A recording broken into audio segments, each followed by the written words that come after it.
pessoal, seja mais uma vez muito bem-vindo ao canal da Anatomia Virtual.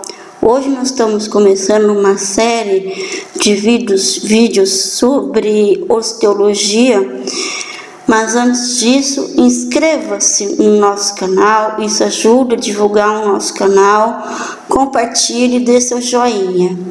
Bem, pessoal, hoje nós vamos começar falando sobre definição, a função e a classificação dos ossos.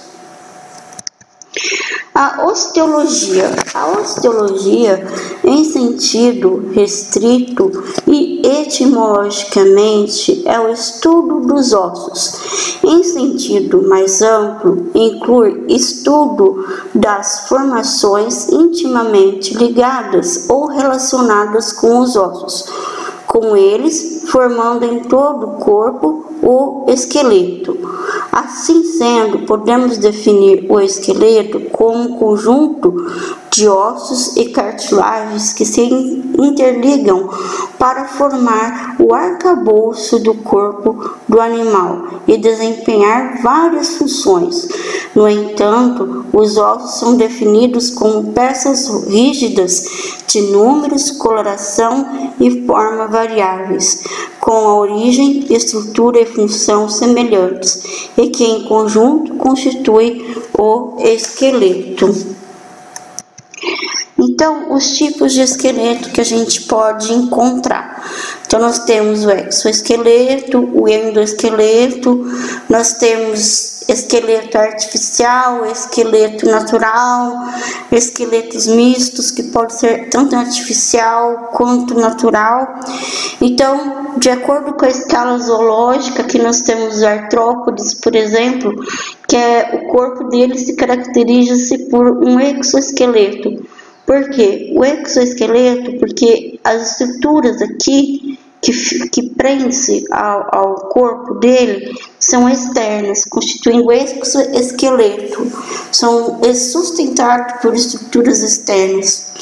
O endoesqueleto é o caso dos vertebrados, como o nosso, e dos animais, que é formado a partir de partes moles do corpo e constitui aí o endoesqueleto. E o endoesqueleto e o exoesqueleto, no caso de tatu, por exemplo, nós temos o exoesqueleto e o endoesqueleto. Além disso, nós temos esqueletos naturais, que são inteiramente preservados, com as suas peças ósseas, que são cadavéricos, que preservam os ligamentos e tudo. E também nós temos os esqueletos artificiais, como a gente pode encontrar nos laboratórios de anatomia, que utilizam peças sintéticas para o seu estudo. E mistos também, porque quando a gente vai fazer um preparo de material ósseo, muitas vezes envolve técnicas de maceração, que é retirada de resíduos orgânicos para que se prepare o material.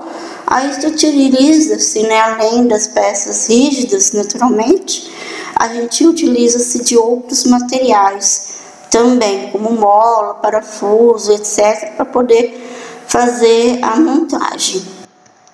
Bem, pessoal, nós vamos começar a falar agora sobre as funções dos ossos.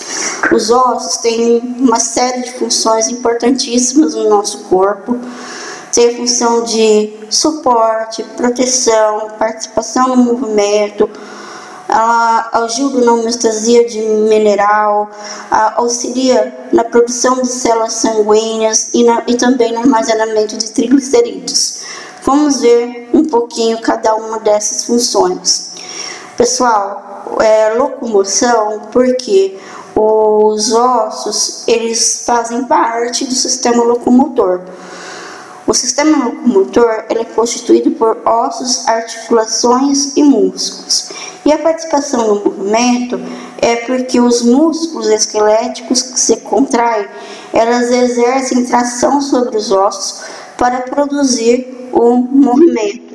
Como vocês podem observar aqui, os músculos estriados esqueléticos eles se inserem aqui nos ossos para haver a tração do movimento. Além disso, nós temos o suporte, O suporte, os ossos funcionam, né, como um arcabouço aí, estrutural para o corpo, sustentando os tecidos moles e fornecendo um ponto de aderência, como eu disse, para os tendões da maioria dos músculos esqueléticos. Nós temos também, olha, proteção, por exemplo, olha, a caixa craniana, que como vocês veem, né, aloja todo o encéfalo, né, os forames das vértebras, o forame vertebral se aloja na medula espinhal. Aqui o gradil costal, nós temos os pulmões, o coração. Aqui a cintura pélvica, que traz o que? Proteção para os ossos. Além dessas funções de suporte, locomoção, proteção que nós falamos, os ossos têm uma função muito importante, que é a de reserva mineral, reserva de sais minerais, né? O tecido ósseo ele armazena vários minerais, e especialmente o cálcio e o fósforo, e contribuem para fortalecer o osso. O osso pode liberar minerais da corrente sanguínea para manter os balanços minerais críticos e para distribuir minerais para outros órgãos. E isso é muito importante, né, para o fortalecimento do osso. Lembrando só que com o envelhecimento todo o nosso corpo muda, a constituição de tecidos, de células, tudo muda e consequentemente as reservas de sais minerais também. Então, embora a pessoa tenha uma alimentação adequada, tudo convém que a pessoa possa repor esses sais minerais oralmente, porque pode-se evitar aí o que a gente conhece como a osteoporose, né, que é a perda de sais minerais nos ossos. Outra função muito importante dos ossos é a produção de células sanguíneas. Os ossos, todos os ossos, possuem no seu interior a chamada medula óssea. Pessoal, não vamos confundir medula óssea com medula espinhal.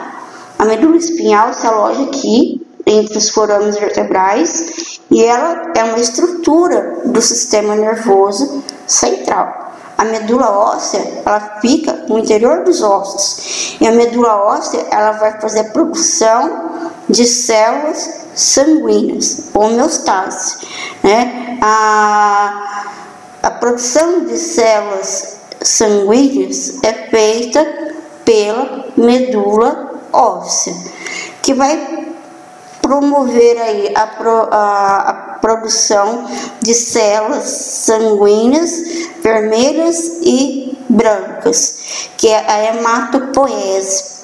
A hematopoese, quando a gente fala, nada mais é que a produção de células sanguíneas.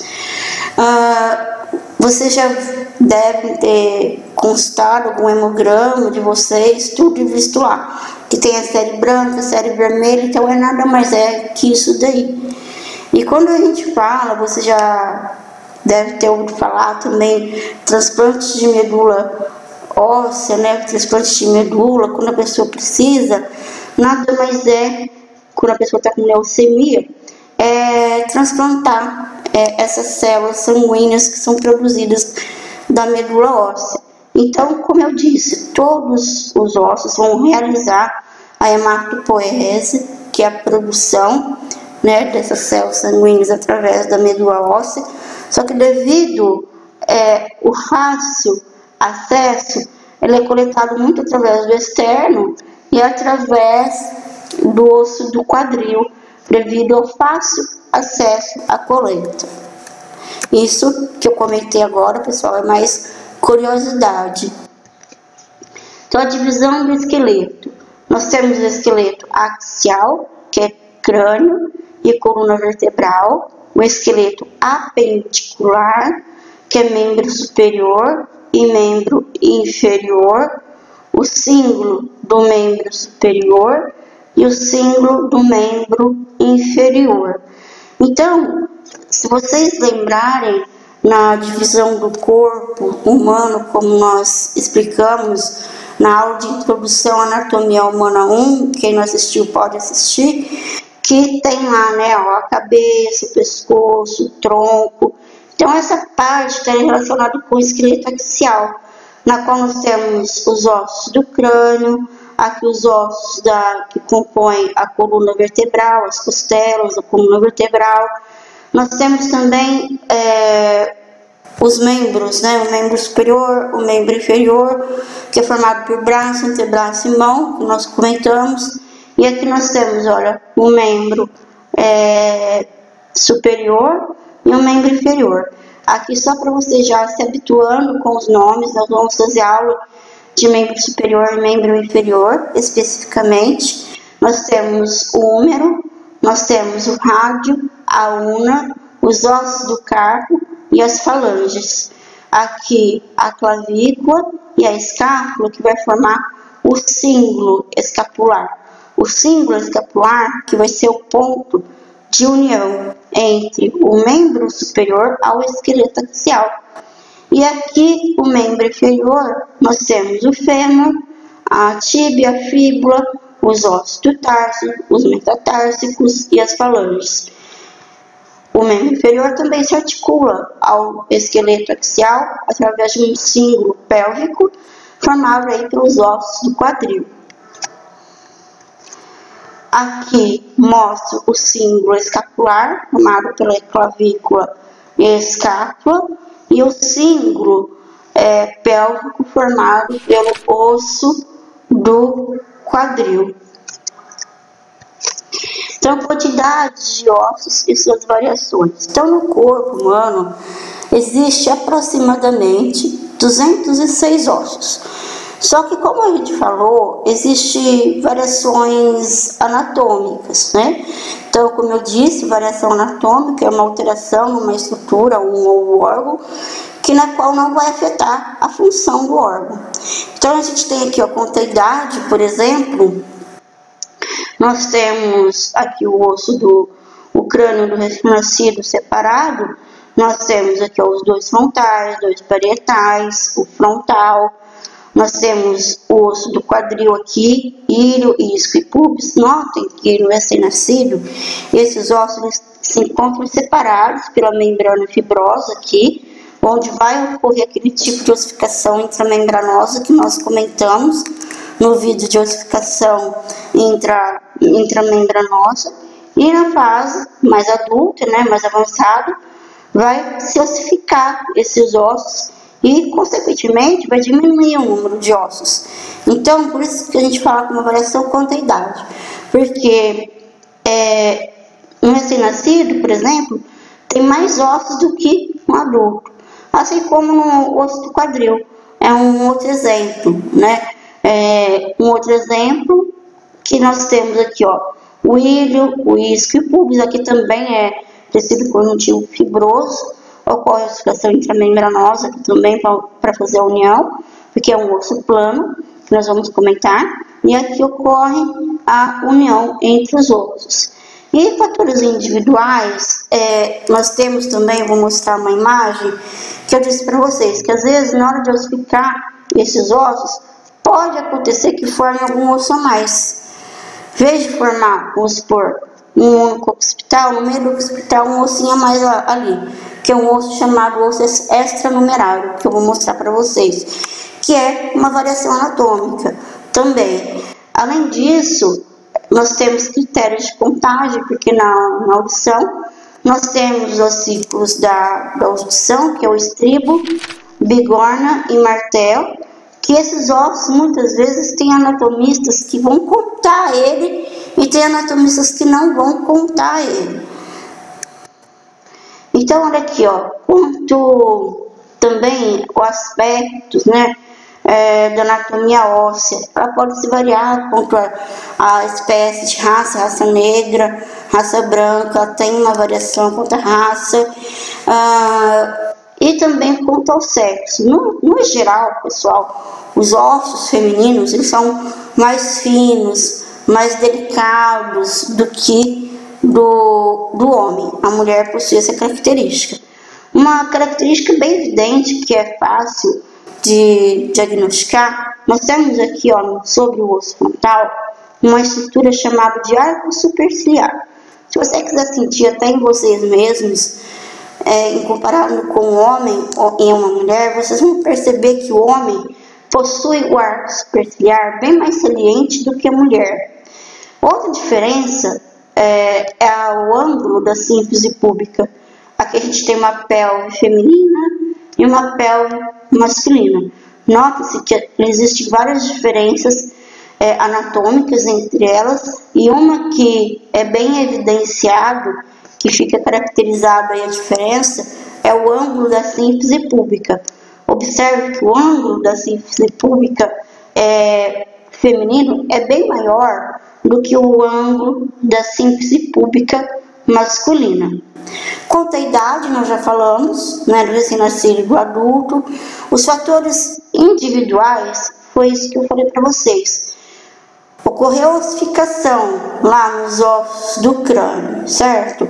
À medida que ocorreu a ossificação dos ossos do crânio, pode ser que em alguns indivíduos forme-se um ossinho a mais. E esse ossinho a mais é chamado de osso extranumerário. E nem por isso é errado, né? É considerado aí uma variação anatômica.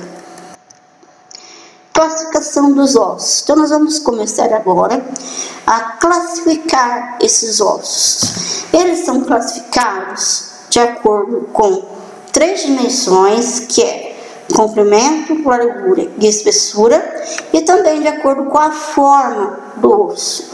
Então, primeiramente, nós vamos ver aqueles que são classificados contra essas 3 dimensões: comprimento, largura e a espessura. Então, aqui nós temos, olha, o húmero, né? O húmero. Aqui vários tipos de ossos longos. Então, o que é um osso longo, né? Um osso longo é quando o comprimento é maior que a largura e a espessura. Exemplo: rádio, ulna, húmero, metacarpo, tíbia, fíbula, fêmur. São vários tipos de ossos longos. E nós vamos ver daqui a pouco algumas características especiais que o osso longo possui. Então, estruturas do osso longo, né? O osso longo, eles possuem algumas particularidades especiais.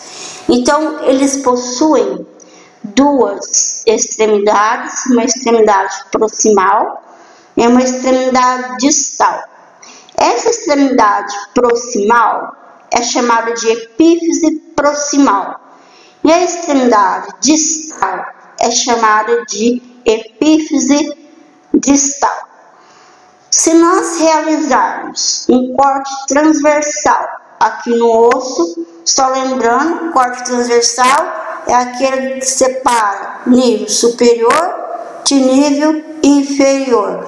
Nós vamos encontrar no interior uma estrutura que é um canal chamado de canal medular. O que nós vamos encontrar nesse canal medular? Esse canal medular, ele vai ser preenchido aí pela medula óssea. Lembrando, como eu disse, todos os ossos têm medula óssea. Vai realizar a hematopoese. Porém, aqui no osso longo, existe um compartimento especial para ela, que é esse cantinho aqui, que é o canal medular. Quando nós temos o osso em fase de desenvolvimento, na articulação do tipo sincondrose que eu falei, existe uma separação, né, entre a epífise proximal e distal e o corpo, né, pelo disco constituído de cartilagem hialina, que é o disco epifisário. Só que, quando o desenvolvimento se cessa, existe uma união, né, entre a diáfise e a epífise. E essa união, o local entre a união e da epífise e a diáfise é chamado de metáfise. metáfise. Então, ó, diáfise é o corpo, metáfise é a união entre a epífise e a diáfise. E nós temos também, pessoal, uma estrutura que está presente em todos os ossos, que é chamado de periósteo, né? Como a gente vê aqui, ó, o periósteo ele tem duas camadas, uma camada fibrosa, que é mais protetora, e uma interna, que é chamada de osteogênica, que irá fazer a produção de células sanguíneas, como o osteócito, o osteoblasto, o osteoclasto, né? Que são células que nós vamos estudar na sequência aí do nosso estudo. Além disso, cortando aqui o disco, o osso, né, nós temos o osso transversalmente, além da medula óssea, revestindo esse canal, nós temos uma outra estrutura de tecido conjuntivo, que é chamado de endósteo, que reveste esta cavidade, certo? Os ossos curtos. Os ossos curtos, né? Acabamos de falar as peculiaridades do osso longo, tem bastante detalhe, como nós falamos. Então, os ossos curtos são aqueles que o comprimento, a largura e a espessura são equivalentes. Então, se vocês observarem essas dimensões, como eu tenho falado, não necessita de vocês decorarem. Olha, observem, as três dimensões são bastante iguais. Então, aqui nós temos os ossos do tarso, os ossos do carpo. Então, são ossos curtos, quando as três dimensões, comprimento, largura e espessura, se equivalem. Agora os ossos laminares ou os ossos planos. Os ossos laminares ou os ossos planos, então é quando o comprimento, olha, e a largura predominam sobre a espessura. Então nós encontramos esses tipos de ossos nos ossos do crânio, como o frontal, parietal, occipital, a escápula, o externo, são considerados ossos planos por possuírem essas características. Bom, pessoal, terminados os ossos planos, nós vamos começar agora a falar um outro tipo de ossos, que é quanto à forma, quanto à sua morfologia, e não mais voltado quanto às três dimensões, como nós falamos, que é comprimento, largura e a espessura. Então, aqui nós temos, olha, a mandíbula, esse osso aqui é que parece um morceguinho, o esfenoide, o etimoide, que é esse daqui em laranja. Então, notem que são ossos irregulares, que nós não podemos definir onde está o comprimento, onde está a largura, onde está a espessura. Então, são ossos irregulares. Osso pneumático. Os ossos pneumáticos, pessoal, são aqueles ossos que possuem cavidades para passagem do ar. E eles servem para aliviar o peso dos ossos da face. Aqui anteriormente a face dá para ver onde eles se localizam, né? Quem são esses ossos? São o temporal, o etimoide, o esfenoide, a maxila. São ossos pneumáticos, né? Que vão possuir cavidades para passagem do ar. Nesse corte frontal dá para ver o seio frontal, o seio esfenoide, o seio maxilar, né? O corte frontal divide entre anterior e posterior. Então, o que vocês conhecem bem popularmente como sinusite? A sinusite nada mais é que a inflamação desses seios paranasais. Então, quando eles inflamam, é eles que causam dor. Os ossos sesamoides são ossos que são inseridos entre tendões. Então, aqui a gente tem os metacárpicos dos pés, os ossos sesamoides que ficam entre tendões, que às vezes, quando eles inflamam, ocasionam o que a gente conhece como joanete. A gente tem aqui nos ossos do carpo o osso pisiforme, né?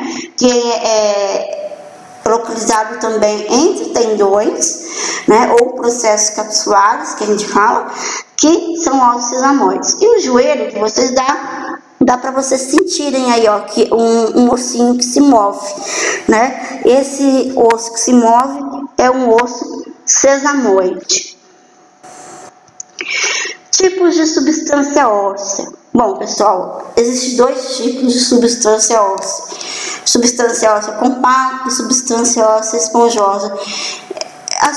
Esses 2 tipos de substâncias são muito importantes para a distribuição do peso corporal entre os ossos. Então, isso daqui faz lembrar muito chocolate aerado, né? Para simplificar. Então, todos os ossos, sem exceção, todos eles têm substância óssea esponjosa e a compacta. Nós vamos falar como que é o comportamento dessa substância óssea esponjosa e compacta nos ossos longos. Então, como eu disse para vocês, o osso longo ele possui 2 extremidades, que são as epífises, a epífise proximal e a epífise distal. Então, aqui nós temos, olha, a substância óssea esponjosa, que é essa daqui toda trabeculada, aquela zona aerada de chocolate, olha, e o que reveste essa parte é a substância óssea compacta. Por que é toda trabeculada nas epífises? Porque nas epífises ocorre um encontro maior entre os ossos, exigindo maior distribuição do peso corporal. E é aqui na região da diáfise, né? Na região da diáfise, olha só como é o contrário, né?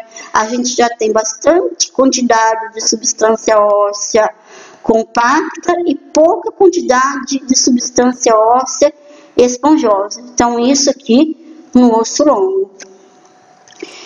O osso curto, né, que são os ossos do carpo, ossos do tarso, como nós exemplificamos, também vai ter esse comportamento, e com um comportamento também muito semelhante à distribuição das epífises dos ossos longos. Vai ter bastante quantidade de substância óssea esponjosa e pouca quantidade de substância óssea compacta. E, para finalizar, nós temos os ossos planos. Os ossos planos é aquele que o comprimento e a largura predominam sobre a espessura. Exemplo, os ossos do crânio, frontal, parietal, occipital, a escápula, né? Então, aqui ele faz lembrar bastante mesmo ao jeito que a gente pega um chocolate aí aerado. Até coloquei aqui para vocês não esquecerem mais e lembrarem na hora da prova que o professor cobraram em vocês. Então, aqui nós temos, olha, nesses ossos planos, nós temos 2 camadas, né? 2 camadas de substância óssea compacta e uma camada óssea esponjosa. E devido a essa conformação de 2 camadas de substância óssea compacta e uma camada de substância óssea esponjosa, é chamada de dipley, né? Olha aqui no chocolate também, ó, para vocês esquecerem, olha como faz lembrar, né? 2 substâncias ósseas compacta e a substância óssea esponjosa, uma dipley. Tá ok, pessoal? Nós vemos na próxima aula. Muito obrigada.